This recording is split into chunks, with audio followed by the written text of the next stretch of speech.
There are two styles of negotiation: distributive and integrative.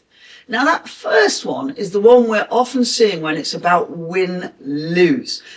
And that can be good in certain situations. I mean, take away the idea of what's nice and playing nicely in the playground. Take that away. Just put it into business. Do I want to win? Do I want them to lose? Do I want to get the biggest piece of the pie for myself, assuming that the pie is finite? And if you're never going to see the person again, if you never want to work with those people again, that seems like a great idea. The second, integrative style, is about making sure we get a win-win. What does the other person require? Well, of course, it's harder because it requires listening. It requires absolutely listening. There's a great analogy that demonstrates this, and you may be familiar with it.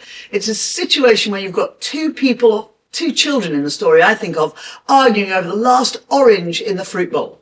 And they're arguing and I want it, no, I want it. And the mother comes up and says, what's happening here? And they go, I want the orange. Well, I want the orange. She says, listen. What we need to do is we need to cut the orange in half and then you can both have some. Now, at first glance, that seems like a really good idea. But what actually happens in this particular analogy is that the one child takes the flesh out from the peel and eats the flesh and throws the peel away. But the other child takes the flesh out and throws it away and takes the peel to use it creatively, either in cooking or in some piece of artwork they're doing. With asking the right questions at the beginning, actually, both of the parties could have had the whole of what they wanted rather than half, and none of the orange would have been wasted. This style of negotiation is much more powerful and looks for longevity.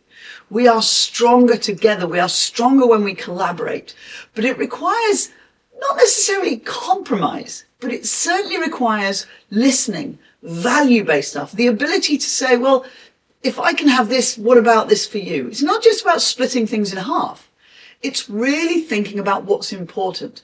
And that requires two skills: the skill of asking the right questions, which is not as easy as you'd think, and absolutely the skill of listening to the other person.